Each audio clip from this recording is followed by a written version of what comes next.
Dictatorship question mark वाला जो आपने एपिसोड बनाया, ये इतना एग्रेसिव क्यों था? प्योर डिक्टेटरशिप का डर है यहाँ पर। अगर अब नहीं बोला तो जब एक्चुअल डिक्टेटरशिप बन जाएगा ना देश, तब लेट हो जाएगा बोलो। चलिए ठीक है, आप ही बता दो कि संविधान के साथ ऐसा क्या करना चाहिए? इस मौजूदा सरकार को हटाकर फेंकना ये पहली स्टेप है। कैसे इलेक्शन कमीशन को फ्री करना है, कैसे सीबीआई को आज़ादी देनी है, कैसे ईडी को आज़ाद करना है सरकार के हाथों से। आपको लगता है कि कॉन्स्टिट्यूशन खतरे में है? बीजेपी के खुद के लीडर्स बोलने लग रहे हैं ये कि हम तो कॉन्स्टिट्यूशन बदल देंगे 400 पार होने पे। क्या आपको रास्ते पर किसी ने रोक के बोला है कि ध्रुव राठी, एंटी नेशनल ध्रुव राठी, क्या कर रहे हो तुम यहाँ? हमारा देश इस हालत में गिरते जा रहा है, अगर हम आवाज नहीं उठाएंगे तो कौन उठाए? कोई हीरो नहीं आने वाला।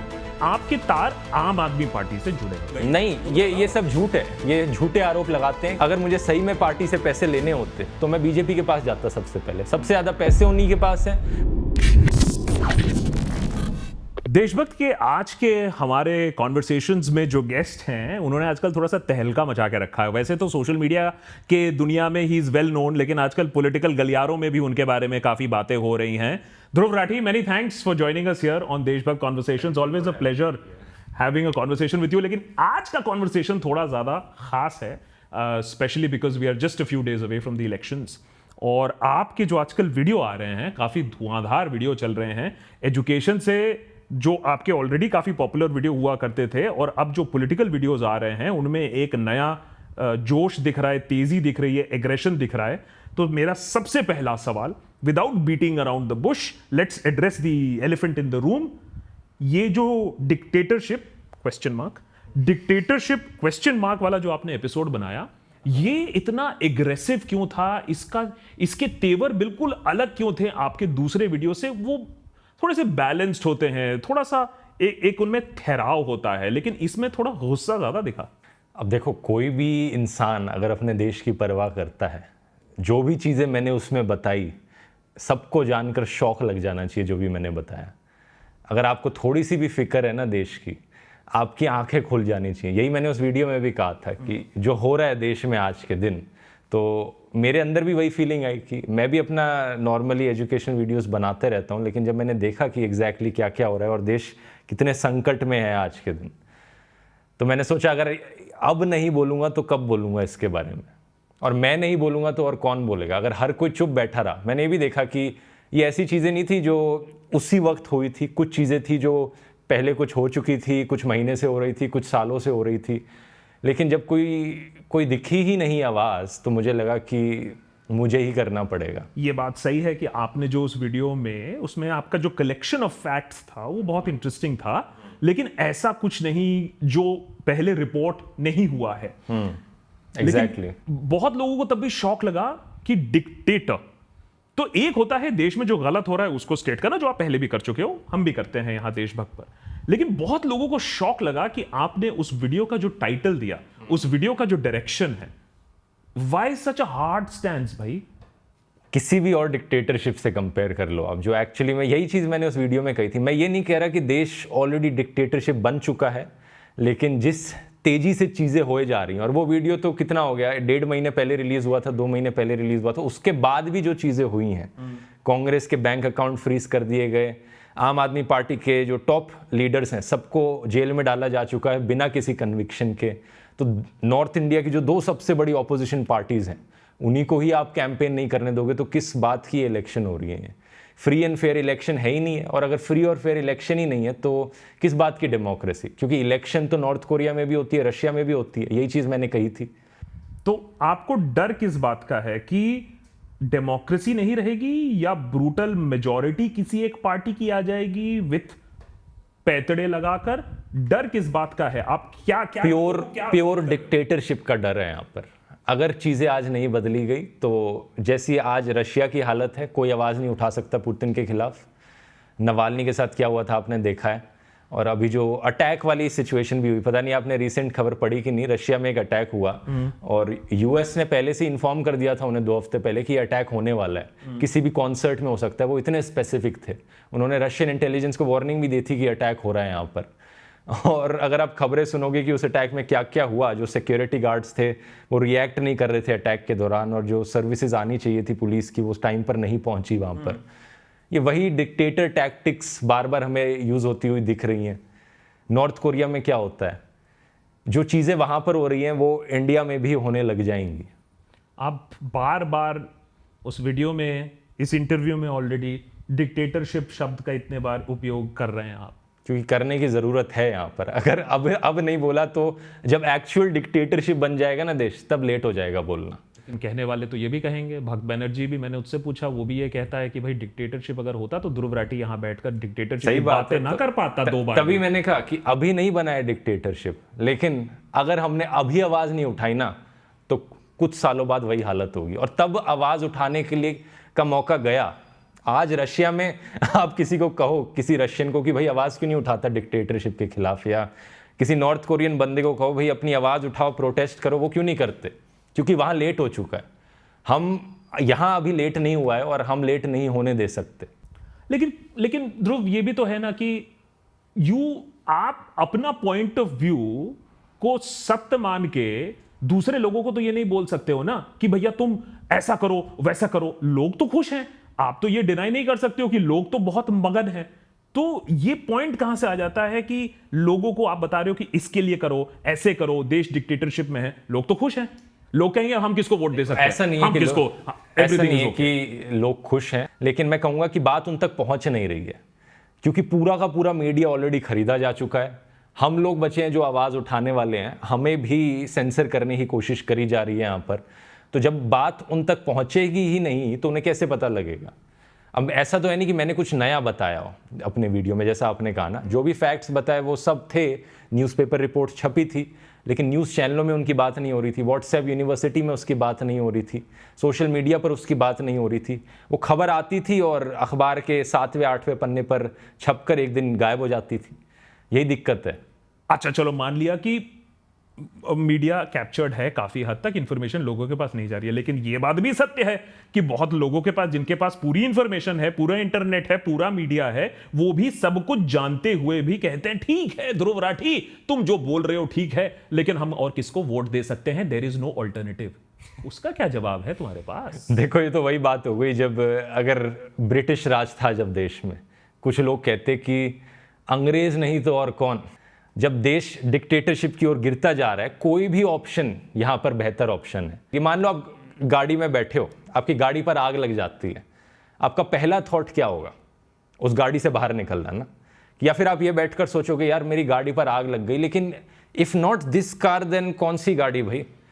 आप ये सोचोगे कि जब आग जल रही हो आपकी गाड़ी में, सबसे पहले आप उस गाड़ी से बाहर निकलोगे और बाद में सोचोगे कि किस और गाड़ी में बैठा जा सकता है।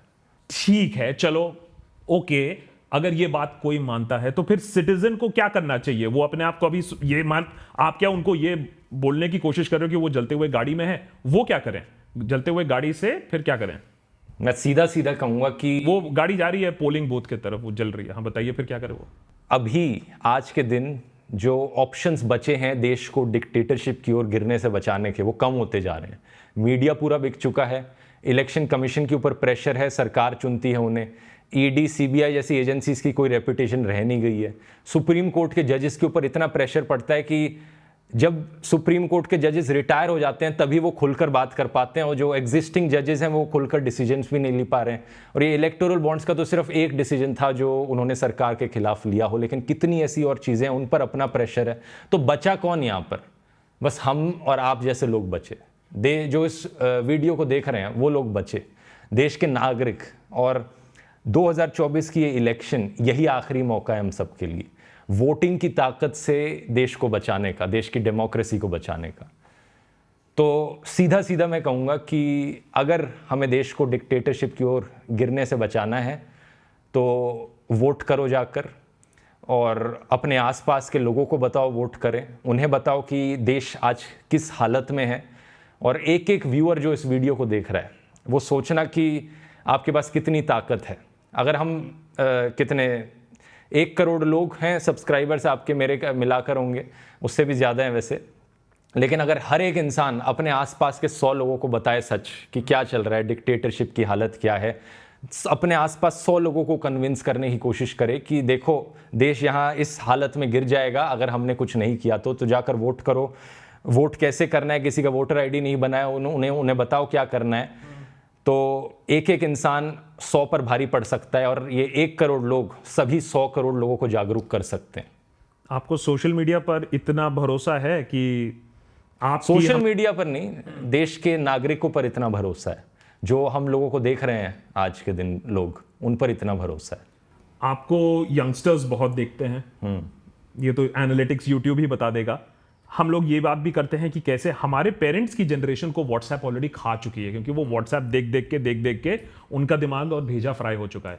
लेकिन यंगस्टर से आशा कर सकते हैं, एक ह्यूज चंक ऑफ यंगस्टर्स इस बार वोट करने वाले हैं जिन्होंने ना मेन स्ट्रीम मीडिया कभी देखा है, वो व्हाट्सएप, यूट्यूब, ट्विटर, इंस्टाग्राम देखकर ही बड़े हुए हैं। उनसे ज्यादा आशा है या उनसे कम आशा है? कोई एज की लिमिटेशन नहीं है, कोई जेंडर की लिमिटेशन नहीं है, कोई धर्म की लिमिटेशन नहीं है। जो लोग हर कोई जो इस वीडियो को देख रहा है, जिस इंसान को देश की परवाह है, उसे ये एक्शन लेना चाहिए, उसे डेमोक्रेसी का सिपाही बनना चाहिए। एंड वोटर को फिर क्या देखना चाहिए? मैं ये नहीं कह रहा हूं कि और देशभक्त पर तो हम कभी किसी पार्टी विशेष को सपोर्ट या अपोज नहीं करते हैं, लेकिन आपका थॉट प्रोसेस क्या है? आप क्या, वोटर को क्या फिर देखना चाहिए? सिर्फ एक चीज देखनी चाहिए कि डिक्टेटरशिप को आने से रोकने के लिए क्या करना है देश में। जो सरकार देश को डिक्टेटरशिप की ओर ले जा रही है, उसे सत्ता से पहले बाहर निकालो, उसके बाद देखेंगे क्या करना है। सबसे पहली स्टेप ये है अब यहाँ पर, और सबसे क्रिटिकल स्टेप है ये। उनसे क्या कहना चाहोगे जो लोग कहते हैं कि नहीं नहीं ठीक है? बहुत सारे अंकल भी हैं जो ड्राइंग रूम में बैठकर कहते हैं कि डिक्टेटरशिप अच्छा है, देश चलेगा, ट्रेन टाइम पर मैं उन्हें कहूंगा कि एक बारी अपने मन से इस बात को निकाल दो कि नरेंद्र मोदी देश के लिए अच्छे हैं, वो ये करते हैं। आपकी जो पर्सनल प्रेफरेंसेस हैं उन्हें एक बारी अपने दिल से निकाल दो और सच्चे दिल से चीज़ों को देखने की कोशिश करो, एक थर्ड पर्सन पर्सपेक्टिव से, कि क्या हो रहा है, जो फैक्ट्स यहाँ पर हो रहे हैं, जो इवेंट्स आपके सामने हो रहे हैं, किसी को अरेस्ट किया जा रहा है, किसी के अकाउंट्स फ्रीज किए जा रहे हैं, क्या ये सही हो रहा है? मुझे नहीं लगता कोई भी सच्चे दिल से इस चीज़ को देखकर कह सकता है कि ये सही हो रहा है। ओके।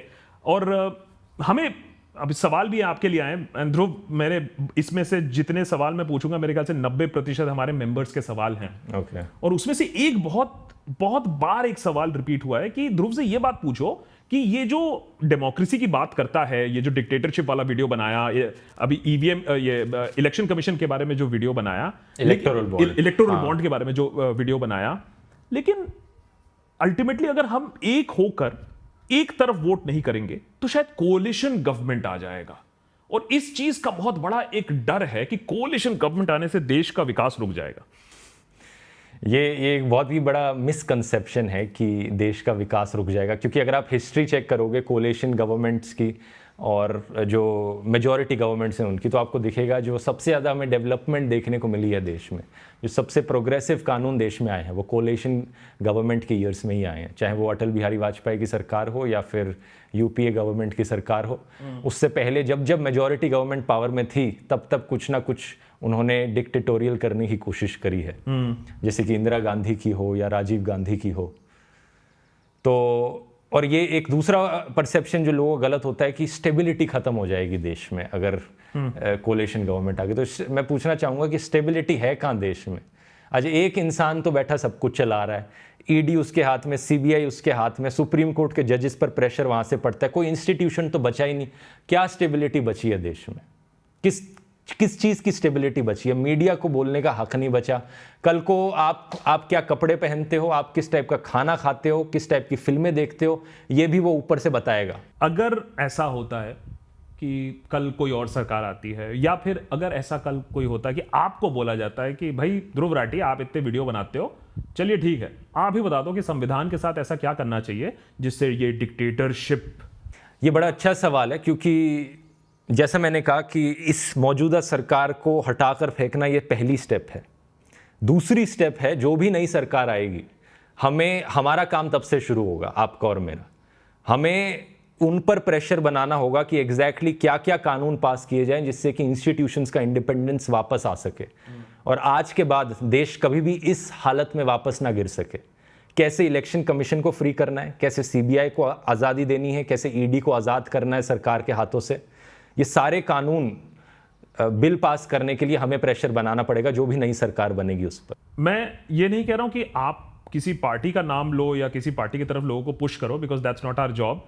लेकिन आपको क्या लगता है कि लोगों को कौन सी टाइप ऑफ पार्टी को चूज करना चाहिए अगर ये डिक्टेटरशिप का इशू है? तो कौन सी पार्टी? बिकॉज ये भी तो बोला जाता है देखो करप्ट तो सारे ही पार्टीज हैं। बात सही है, देखो इसमें कुछ गलत नहीं है, क्योंकि कुछ लेवल तक करप्शन हर पार्टी में है, कुछ लेवल तक ये डिक्टेटोरियल जो चीज़ें करी जा रही हैं ये और पार्टीज़ में भी करी जा रही हैं, जैसे टीएमसी पर भी ऐसे आरोप लगते हैं जो काफ़ी हद तक सही है मैं कहूँगा। लेकिन जिस स्केल पर यहाँ सेंट्रल गवर्नमेंट ये कर रही है वो स्केल खतरनाक है यहाँ पर, जिससे सबसे बड़ा खतरा देश को पहुँच रहा है वो सेंट्रल गवर्नमेंट से पहुँच रहा है आज के दिन। आपको लगता है कि कॉन्स्टिट्यूशन खतरे में है अगर 400 पार हो गया तो? खुद ही बोल रहे हैं वो, बीजेपी के खुद के लीडर्स बोलने लग रहे हैं ये कि हम तो कॉन्स्टिट्यूशन बदल देंगे 400 पार होने पे। दूसरा मेरा जो बड़ा सवाल और जो मैंने देखा आपका जो दूसरा, आजकल आपके हर वीडियो के बाद तो बहुत सारे ट्विटर पर भी बस होता है, आप ट्रेंड भी कर रहे थे इतने दिनों से, as a matter of fact मैंने देखा। तो इलेक्टोरल बॉन्ड्स पर जब आपने जो वीडियो बनाया, बिगेस्ट स्कैम आपने उसको कहा है, मैंने भी एपिसोड्स बनाए हैं, लेकिन ये एपिसोड बनाने के बाद, ये तथ्य रखने के बाद, सुप्रीम कोर्ट के इतने बड़े वर्डिक्ट के बाद, एसबीआई को इतनी बार घंकालने के बाद, डेटा बाहर निकलने के बाद, आपको लगता है कि इससे इलेक्शन पर कोई इंपैक्ट पड़ेगा? अगर लोगों को जागरूक किया गया तो जरूर पड़ेगा, अगर लोगों तक खबरें ही नहीं पहुंचाई गई तो नहीं पड़ेगा। कुछ लोगों को लगता है कि ये इलेक्टोरल बॉन्ड का स्कैम सिर्फ हम यहाँ पर 6,000 या 12,000 करोड़ की बात कर रहे हैं इसलिए छोटी सी चीज़ है, ये कोई इतनी बड़ी चीज़ नहीं है। लेकिन एक बहुत बड़ा कारण था, मैंने इसे देश के इतिहास का सबसे बड़ा स्कैम क्यों कहा। इसके पीछे कारण ये था कि अगर आप इसके अंदर जाके, क्योंकि ये एक स्कैम नहीं है, ये स्कैमों का भंडार है, अलग अलग छोटे छोटे स्कैम्स, छोटे बड़े स्कैम्स इसके अंदर भरे हुए हैं। एक एग्जाम्पल लेकर देख लो, मैंने जो वीडियो में लिया था कि कोई प्रोजेक्ट था किसी सरकार का जिसकी कॉस्ट पड़ रही थी 84,000 करोड़ रुपीस, उसकी कॉस्ट इन्फ्लेट करके 1.4 लाख करोड़ रुपीस बना दी। यही 70-80 करोड़ का तो यही घोटाला हो गया यहाँ पर, लाखों करोड़ों की बात करी जा रही है यहाँ पर। और इसलिए मैं कह रहा हूँ, और जो लोग उससे भी कंपेयर करते थे वो 2G स्कैम और कोलगेट वाले स्कैम से, उससे भी कंपेयर कर लो, अभी क्या देखने को मिल रहा है कि जो सबसे बड़ा आरोपी था कोलगेट स्कैम का, उसे बीजेपी ने टिकट दे दी, ईडी रेड मारी उस पर, चुप कराया, उसे बीजेपी से टिकट दे दी। क्या चल रहा है मतलब ये देश में? एक तरफ हम देखते हैं कि मणिपुर जल रहा है, लद्दाख में प्रोटेस्ट हो रहा है, लोगों को फर्क नहीं पड़ रहा है। दूसरी तरफ हम देखते हैं 2G कोलगेट स्कैम पे लोग रास्ते पर आ गए थे, अब इतना बड़ा स्कैम हुआ है लेकिन इंपैक्ट एटलीस्ट लोगों के मन में उतना नहीं दिख रहा है। तो क्या लोगों को ये सब स्कैम और प्रोटेस्ट क्या वो भूल चुके हैं, उससे ऊपर चले गए हैं? लोग नहीं भूले, मीडिया ने भुलाने की कोशिश करी है। असल में मीडिया जब तक बातों को पहुंचाएगा नहीं जनता तक, तब तक लोगों को पता कैसे चलेगा लद्दाख में क्या हो रहा है, मणिपुर में क्या हो रहा है? उन्हें आइडिया ही नहीं है इस चीज़ का। एक बार, तभी मैं कह रहा हूँ कि एक एक व्यूअर जो इस वीडियो को देख रहा है उसको, वो बस सोचे कि कैसे 100 लोगों तक अपना संदेश पहुंचा सकता है। क्योंकि आप अपने आसपास के 100 लोगों को बताओ क्या हो रहा है, मणिपुर में क्या हो रहा है, लद्दाख में क्या हो रहा है, इलेक्टोरल बॉन्ड्स का क्या मुद्दा है, कैसे देश तानाशाही की ओर गिरता जा रहा है। एक्टिव एजुकेशनलिस्ट से एक्टिविस्ट का टैग लग जाएगा। देखो सच बताऊं तो मुझे मज़ा नहीं आता ये करने में, मुझे मज़ा तो अपने एजुकेशन वीडियोस बनाने में आता है, पैसे भी वहीं ज़्यादा मिलते हैं, स्पॉन्सर्स भी वहीं ज़्यादा आते हैं, और इससे जो कंट्रोवर्सी है वो भी नहीं होती। तो मेरी रेपुटेशन के लिए, पैसों के लिए, हर चीज़ के लिए, अपनी पर्सनल एंजॉयमेंट के लिए वही वीडियोस बनाने बेहतर थे। लेकिन मैंने ये देखा कि आज जब इतना बड़ा देश, हमारा देश इस हालत में गिरते जा रहा है, अगर हम आवाज़ नहीं उठाएंगे तो कौन उठाएगा? लेकिन इलेक्टोरल बॉन्ड तुम्हारा देखेगा कौन? क्योंकि अभी तो अरविंद केजरीवाल को भी उसी शाम को ही अरेस्ट कर लिया जाता है जब फाइनल डेटा बाहर निकलता है। एक मुद्दा नहीं है, अरविंद केजरीवाल की अरेस्ट हो, कांग्रेस के बैंक अकाउंट फ्रीज करना हो, इलेक्टोरल बॉन्ड्स हो, ये सब एक दूसरे से लिंक्ड है। इवन मणिपुर, लद्दाख, ये सब एक दूसरे से लिंक्ड है।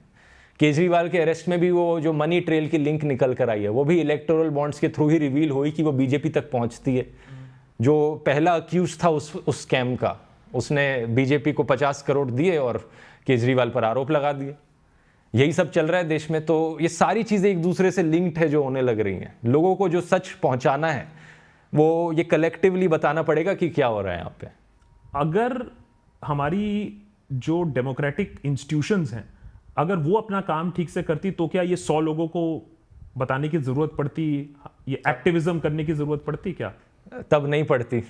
अगर हमारे इंस्टीट्यूशन सही से काम कर रहे हो। But certain institutions काम नहीं कर रहे हैं, क्यों? What is the data? Data क्या है? मीडिया ही नहीं बता रहा, आप देख लो। एक एक चीज को उठाकर देख लो। मणिपुर की बात करी मीडिया ने, लद्दाख में सोनम वांगचुक, उसकी बात करी नहीं करी, इलेक्टोरल बॉन्ड्स की बात करी नहीं करी मीडिया ने।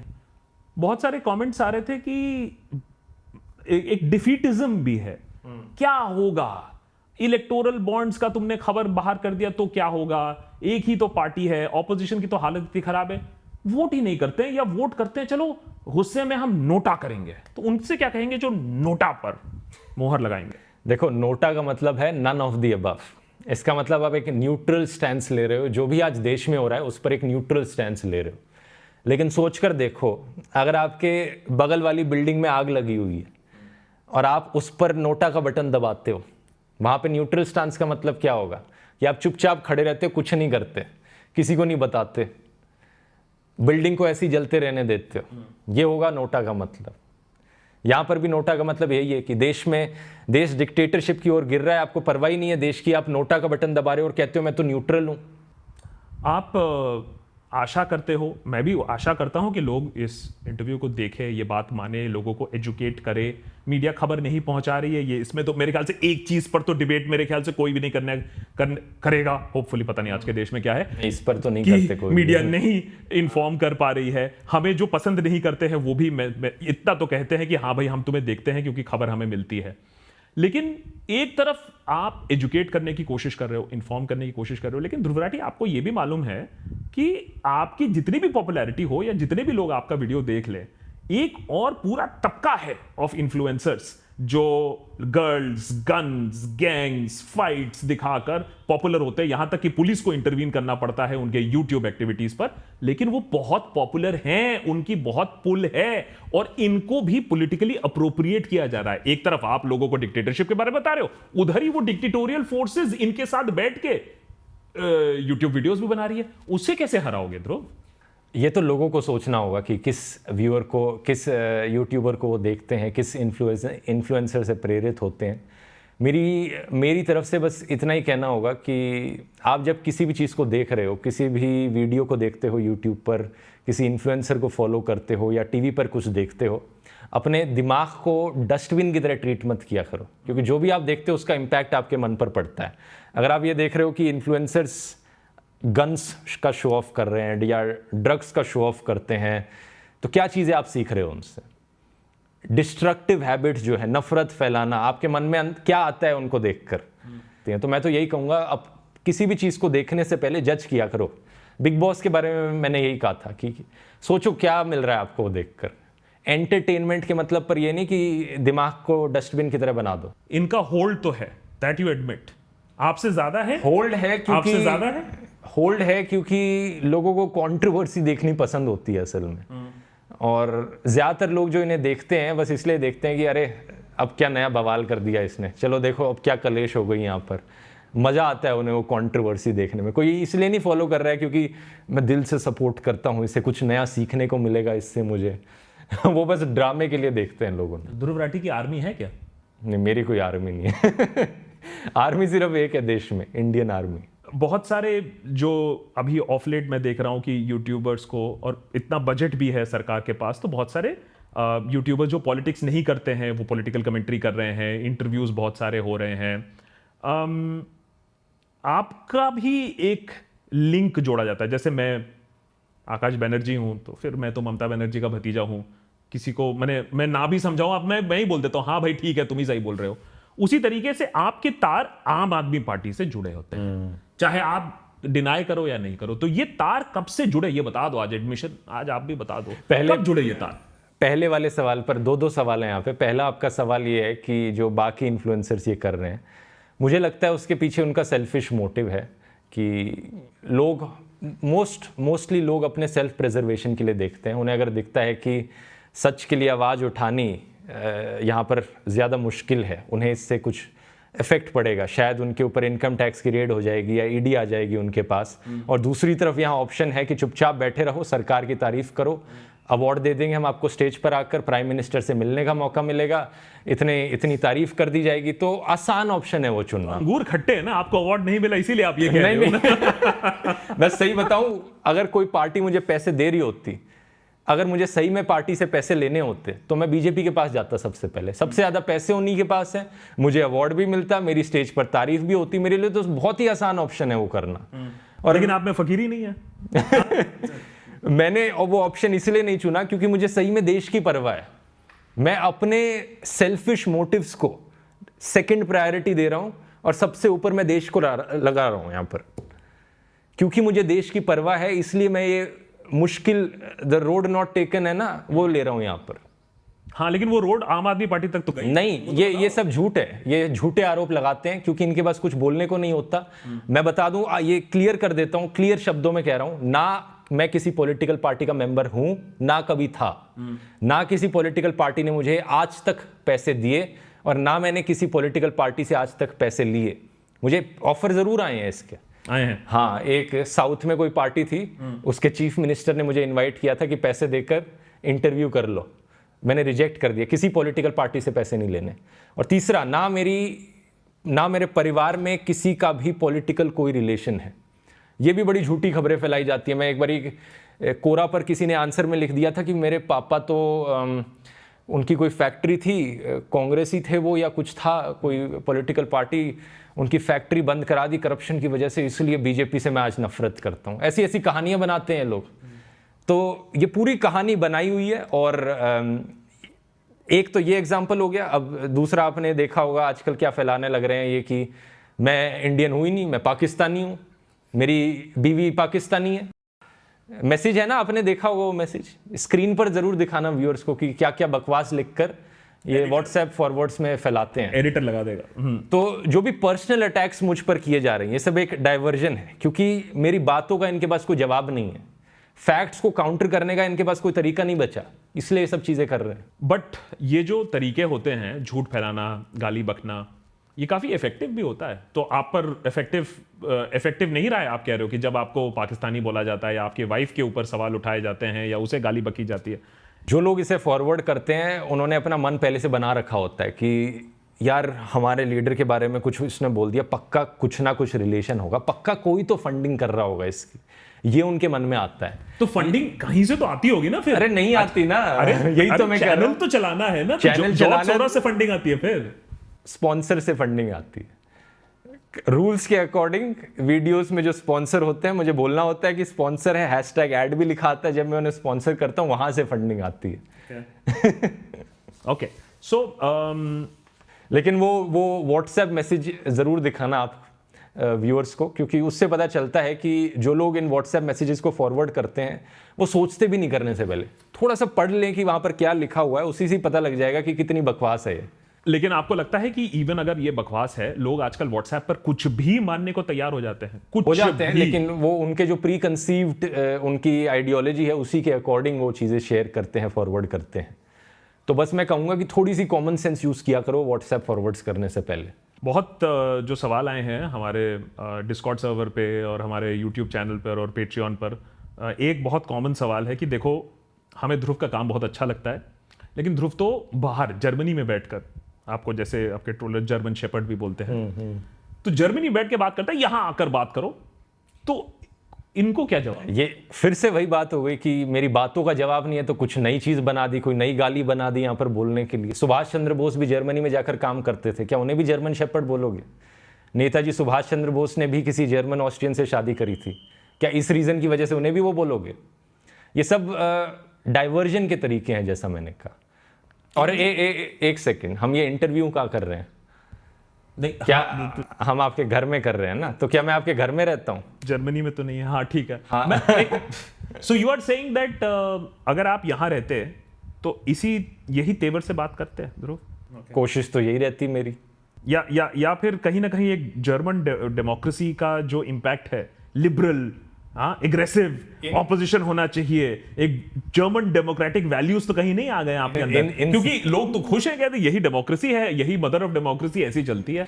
इन सब चीज़ों का जर्मनी से, वेस्ट से कोई रिलेशन नहीं है। जिन वैल्यूज़ की मैं बात कर रहा हूँ वो वही वैल्यूज़ हैं जिनकी भगत सिंह ने बात करी थी, नेताजी सुभाष चंद्र बोस ने बात करी थी, महात्मा गांधी जी ने बात करी थी। हमारे सारे फ्रीडम फाइटर्स ने इन्हीं वैल्यूज़ के लिए अपनी जान दे दी थी। जब सुभाष चंद्र बोस ने बोला था तुम मुझे खून दो मैं तुम्हें आज़ादी दूंगा, लोग इस कहावत को दोहराते तो हैं, लेकिन इसका मतलब क्या है? थोड़ा सोच कर देखा है? इसका मतलब है कि आपकी खून की, आपकी आज़ादी की जो कीमत है वो आपकी खून की कीमत से ज़्यादा है। ये मायने हैं फ्रीडम के। इस हद तक हमें जाना चाहिए आज़ादी के लिए फाइट करने के लिए। और जो आप गिरते हालत की बात कर रहे हो, एक उसमें सवाल भी आया है और मैं तो खुद एक्सपीरियंस करता हूं इसमें, तो सेल्फ सेंसरशिप जो आज हुआ है वो कितना आपको करना पड़ता है? क्योंकि हर आदमी आपको प्राइवेटली ये बोलेगा हाँ हमें सोच के बोलना पड़ता है, तो आप भी सोच के बोल रहे हो अपने वीडियोस में? सोचकर तो बोलना ही पड़ता है, क्योंकि नहीं तो कुछ भी गलत बोला जा सकता है। लेकिन जहाँ तक ओवरऑल सेल्फ सेंसरशिप का सवाल है, थोड़ा बहुत ज़रूर मैं कहूँगा हर इन्फ्लुएंसर अपने आप को कहीं ना कहीं सेल्फ सेंसर कर रहा है, क्योंकि माहौल ऐसा है। इवन कॉमेडी यूट्यूबर्स वो भी सोचते हैं 2 बार कि इस पर जोक करूं या ना करूं, इस पर लोग ऑफेंड होंगे, किसके सेंटिमेंट्स हर्ट होंगे। पता नहीं, आजकल तो आईपीएल टीम्स पर भी कोई जोक कर दिया, किसी के सेंटिमेंट हर्ट हो जाते हैं। ट्विटर पर ट्रेंड चल रहा था उस दिन, मैंने देखा था।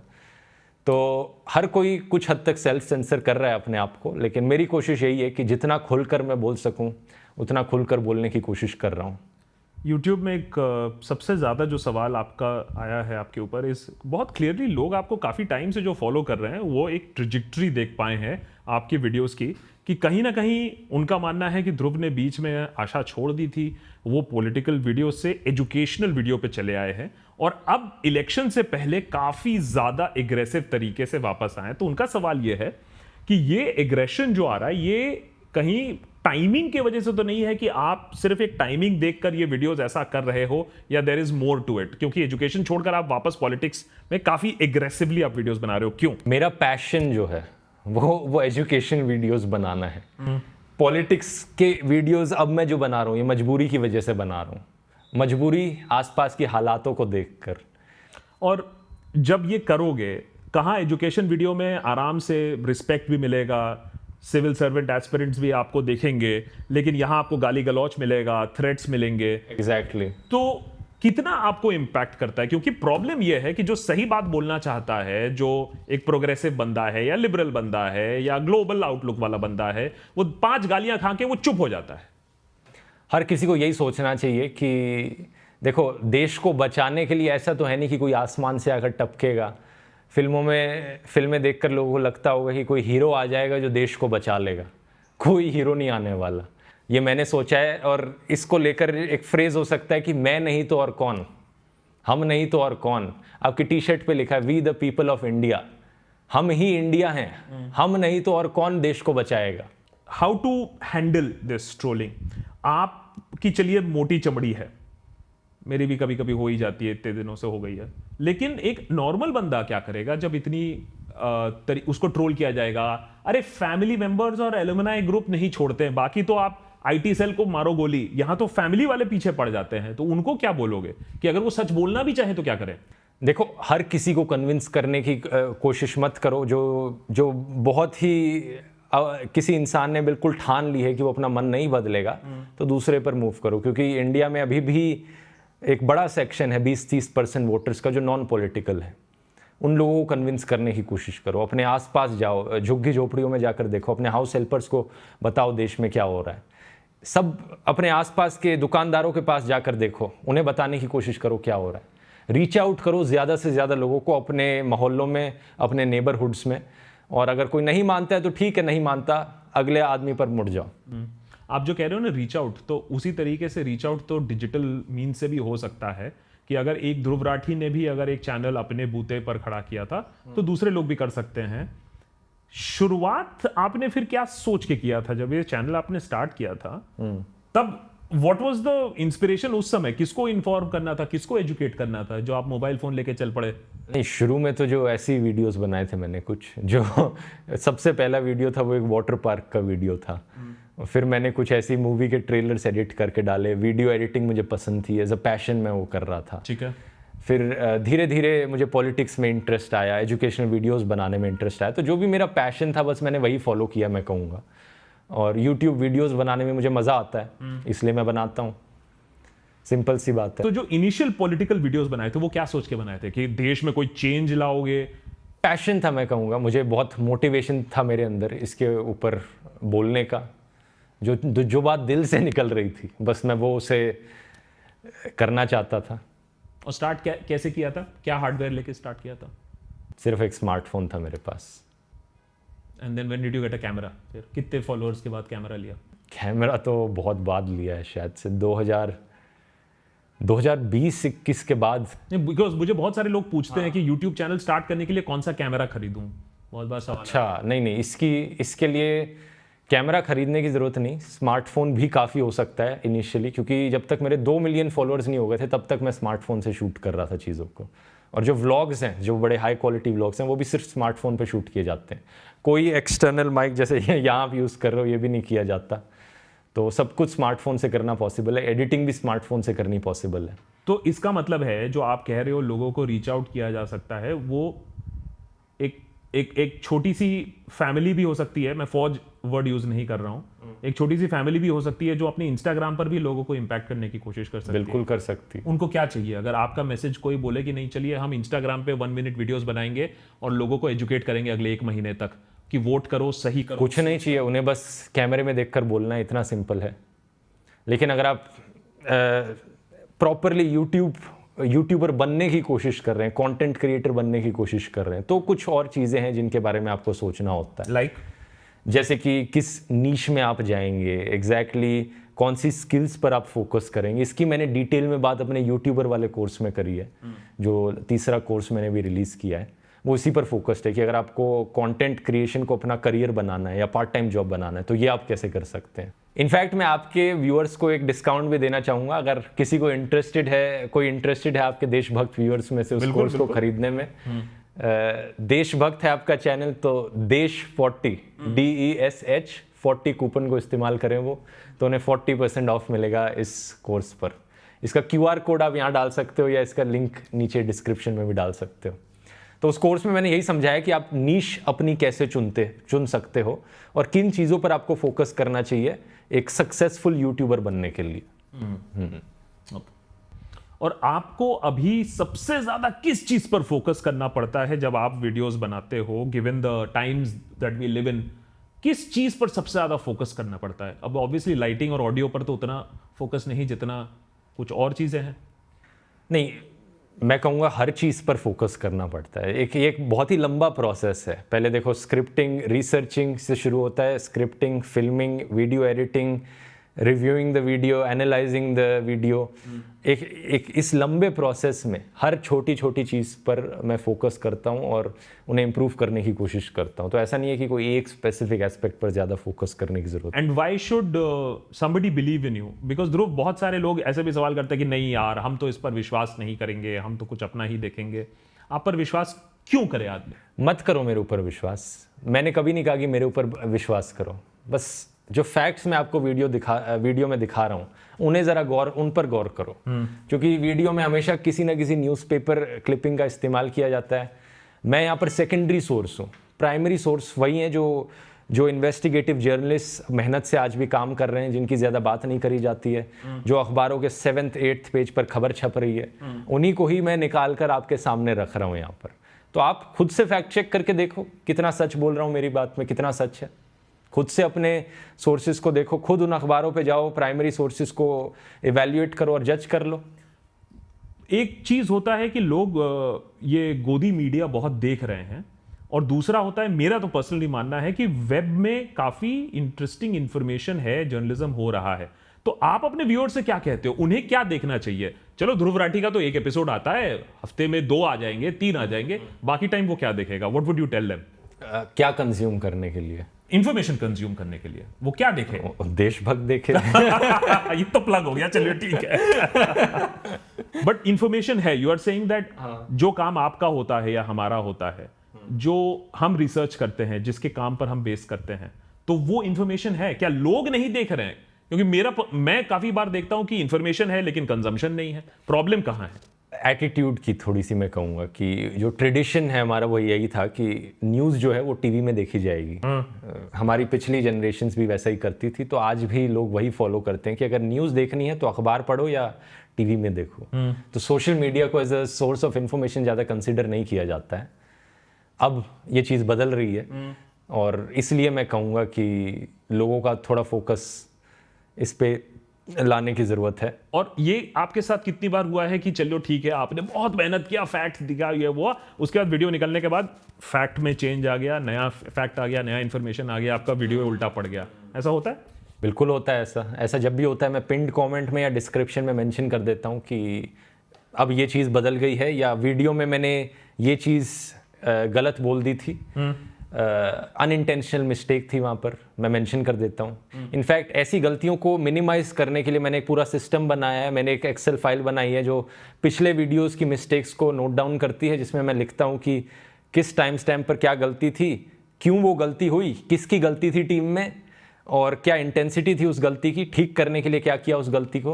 और जब से हमने इस सिस्टम पे काम करना शुरू किया तब से जो फ्रीक्वेंसी थी अनइंटेंशनल मिस्टेक्स की वो बहुत कम हो गई है।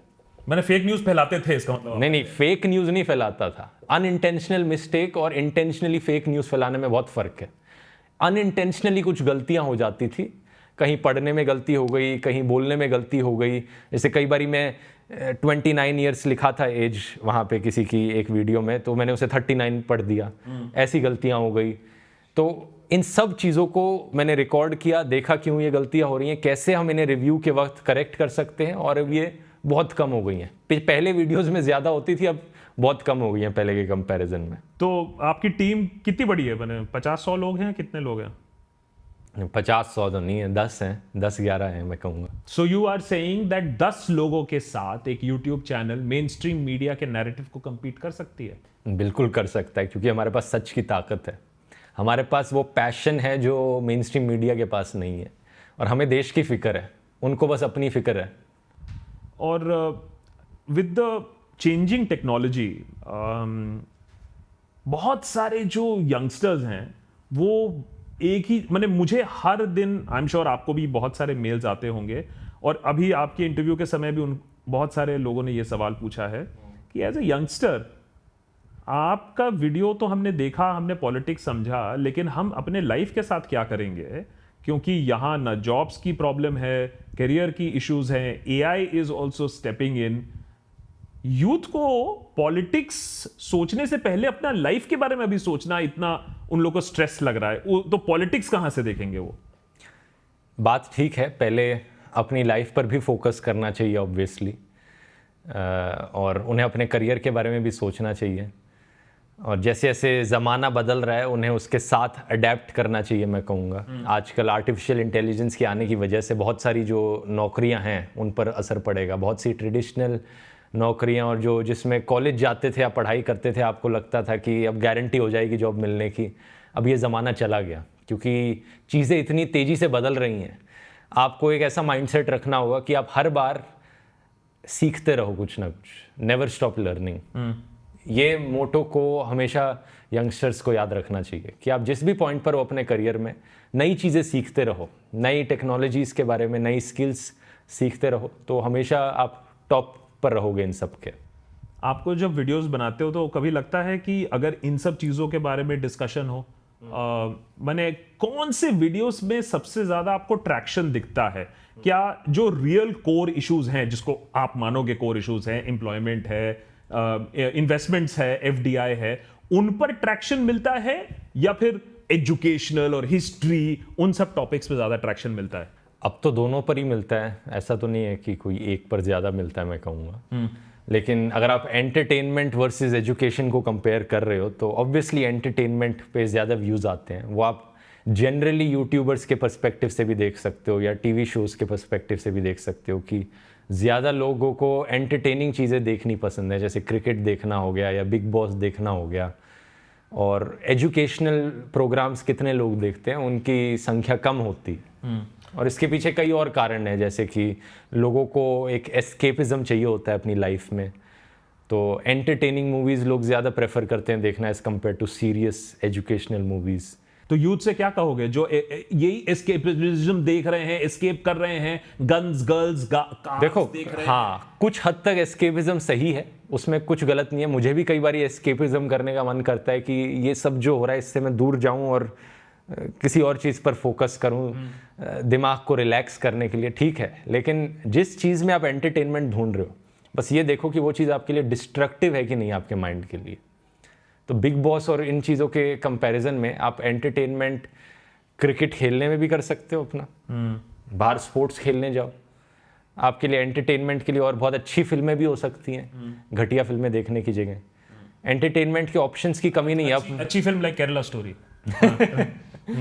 अच्छी फिल्में like 3 idiots, okay 12th fail. Okay. Germany में तो ठीक है, आप चौड़ से चलते हो, अभी जब इंडिया आते हो तो क्या आपको रास्ते पर किसी ने रोक के बोला है कि ध्रुव राठी, एंटी नेशनल ध्रुव राठी, क्या कर रहे हो तुम यहाँ? किसी ने नहीं बोला। तो ऑनलाइन पे तो इतने लोग बोलते हैं। ऑनलाइन लोगों को एक वो बैरियर सा मिल जाता है कि एनोनिमस हैं वो, कोई अकाउंटेबल नहीं ठहराएगा, वो कुछ भी बोल सकते हैं, इसलिए वो खुलकर इतना बोलते हैं। तो अगर मैंने ये पर्सनली भी एक्सपीरियंस थोड़ा सा किया है, आई एग्री विद यू कि सामने नहीं बोलते हैं, लेकिन अगर इतना ऑनलाइन है और इतना लोग कन्विक्शन से बोलते हैं, एंटी नेशनल हो, फंडेड हो, सोरोस हो, सरकार आज इतनी कॉन्फिडेंटली बोल रही है कि 400 पार भी है, तो फिर आपको कहीं मिसमैच लगता है कि जो ऑनलाइन एक नैरेटिव चल रहा है वर्सेस जो आपको रियल लाइफ में दिख रहा है, उसमें आपको मिसमैच दिखता है क्या? सरकार भी बहुत कॉन्फिडेंट है अभी। सरकार का तो फालतू का कॉन्फिडेंस, अगर इतनी कॉन्फिडेंट होती सरकार तो वो इस तरीके से एक्शन नहीं ले रही होती जो आज के दिन ले रही है। ऑपोजिशन, कांग्रेस के बैंक अकाउंट फ्रीज करने की क्या जरूरत पड़ी अगर 400 पार होने वाले थे? आम आदमी के टॉप लीडर्स को अरेस्ट करने की क्या जरूरत पड़ी अगर 400 पार हो रहे थे? तो 400 पार होते तो लद्दाख की मांगे भी फुलफिल कर देते। देश की कुछ तो परवाह करते ना, मतलब अगर जीत रहे होते तो ये दिखावे का कॉन्फिडेंस है उनके ऊपर। और आपको जो एक श्योरिटी लगता है finally with the threat of this dictatorship, बहुत सारे मैंने जो कमेंट्स पढ़े उसमें यह था कि you are being alarmist, but आपसे बात करके लगा, जितने बार आपने डिक्टेटरशिप का नाम लिया और जो आपको वरी लग रहा है, तो उसमें आप कह रहे हो कि जो भी आपका पॉइंट ऑफ व्यू है of India approaching towards dictatorship, उसमें अलार्मिस्ट नहीं है, it is completely factual. Exactly, it is set in stone कि अगर हम इस डायरेक्शन में जा रहे हैं तो वहीं जाकर गिरेंगे। अगर कुछ बदल गया, हमारे सुप्रीम लीडर का माइंड बदल गया, अचानक से उन्हें लगा कि मैं अहंकारी नहीं बनता, मैं जनता की परवाह करने लग जाता हूं, तो वहां नहीं गिरेंगे हम। लेकिन जिस तरीके से चीजें जा रही हैं आगे, और जो हिस्ट्री हमें दिखाती है कि अगर कोई इंसान इतना अहंकारी बन जाता है कि वो ये सब करने लग जाए, तो वहाँ से कोई टर्निंग बैक पॉइंट नहीं होता। फिर उसे अपने आप को बचाने के लिए चीज़ें करती रहनी पड़ती हैं।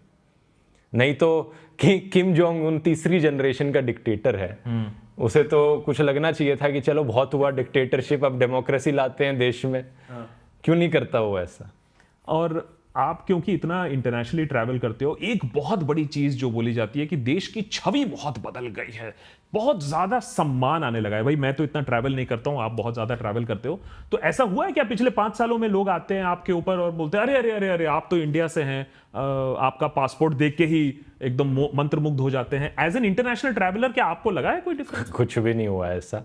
मीडिया खबरें चलाता है, यहाँ पर कुछ भी झूठी खबरें चला देता है और लोगों को लगता है कि देश का डंका बज रहा है दुनिया में। अभी रशिया यूक्रेन वाली चीज़ देख लो, क्या मतलब क्या बकवास चलाई उन्होंने कि मोदी जी ने वॉर रुकवा दी पापा। तो ऐसी चीज़ें जब वो बोलेंगे, ऑफ कोर्स लोगों को लगेगा कि भाई वॉर रुकवा दी, रशिया यूक्रेन की वॉर रुकवा दी है मोदी जी ने, तो मतलब पक्का पावरफुल लीडर होंगे।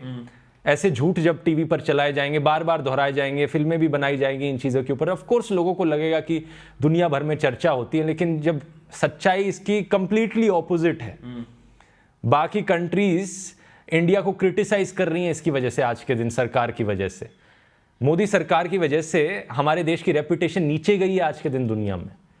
सारे इंडेक्सेस में तो गई ही गई है, वो तो हमारा ही नुकसान है, लेकिन जस्ट एज रेपुटेशन वाइज भी हमारे देश की रेपुटेशन नीचे गई है। ओके, सो और यहाँ पर मैं ये भी कहना चाहूँगा कि एक जब आपका लड़का है, आपका बेटा है ना, अगर वो ड्रग्स करता है, मान लो वो उसको गंदी आदतें लग जाती हैं, शराब पीने लग जाता है या अल्कोहल एडिक्ट बन जाता है, तो आप क्या करोगे? आप उसे डांट के समझाओगे ना कि ये गलत कर रहा है, या फिर आप कहोगे कि नहीं मैं चुप रहता हूँ, मेरे बेटे के बारे में कुछ मत बोलना, मैं कोई एक्शन नहीं लूँगा, बस उसकी तारीफ करते रहूँगा।